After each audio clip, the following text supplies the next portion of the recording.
Design é realmente uma... I'm going to English right now. Espero que as legendas trabalhem.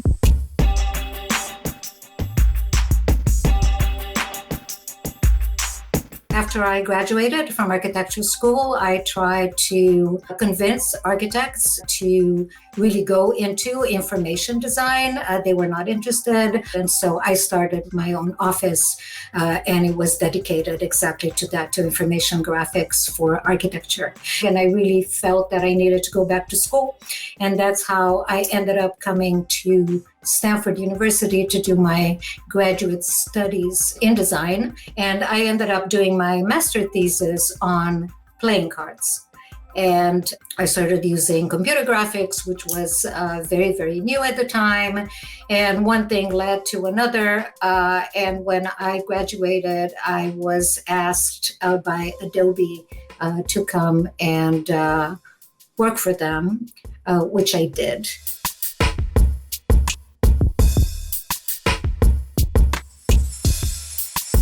Russell Brown, who is still at Adobe to this day. He says, and I don't know what to do because designers don't want to do with this. They are afraid of computers. They think that computers are going to make everybody look exactly the same. And we're going to be introducing Adobe Illustrator in this huge show, electronics show that's happening in Las Vegas.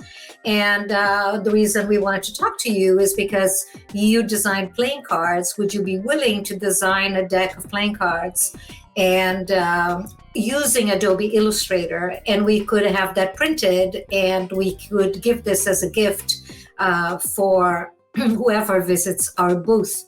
So I said, of course, I can do that, but I don't think it's a good idea if I'm the only one designing this deck. Because what's the problem here, right? Trying to figure out what we're trying to solve. So what we're trying to solve is the fear of designers to use this product because everybody's going to look the same. So I said, well, you have some other designers working here at Adobe. They were doing the manuals and things like that. Why don't we have each designer design a suit?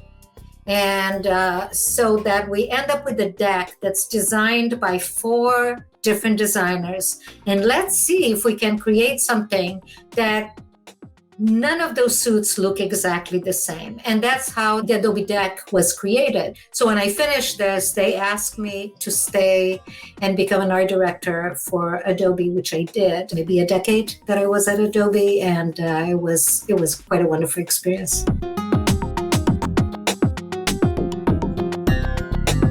I was teaching design at Stanford when I received an email from Larry Page, who told me that they were just starting this company and he was interested in meeting up with me so that we could talk about developing a logo design and doing branding for the company. Even though they were super young, they were a little bit cocky, and they had really big ideas. They really wanted to do something completely different, and they wanted to go quite far with it, although at that time, all they had was search. That was the only product. So one of the things that became really clear is that, again, we were going into a new technology that had a very high barrier to entrance, right? People were afraid of computers.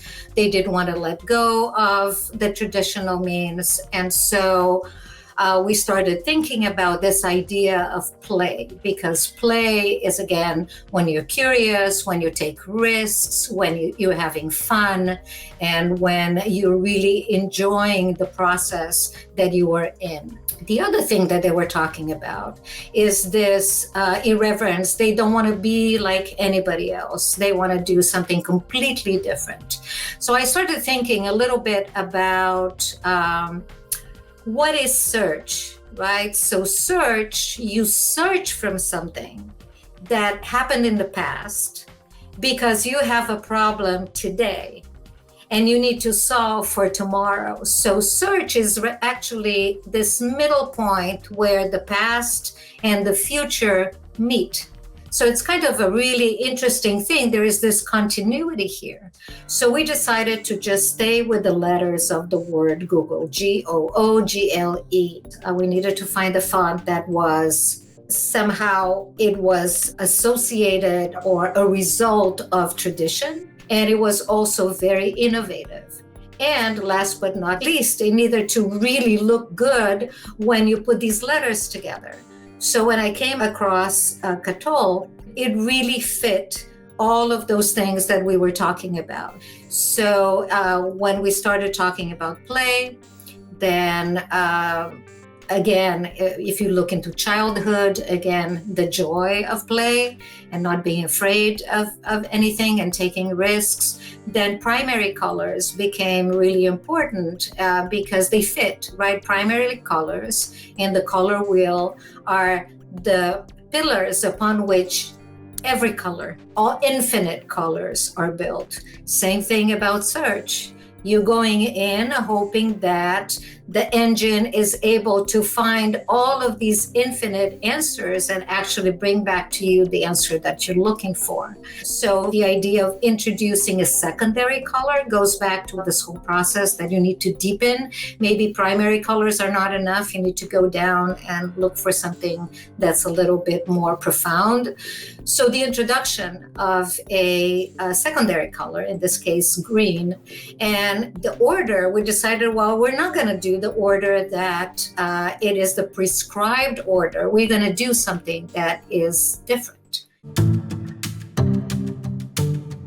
The fact that the mark that I created for Google in 1998, when there were 10 people and the only product they had was search, and it stayed and served Google for 15 years when Google went from 10 people to hundreds of thousands of people all over the world.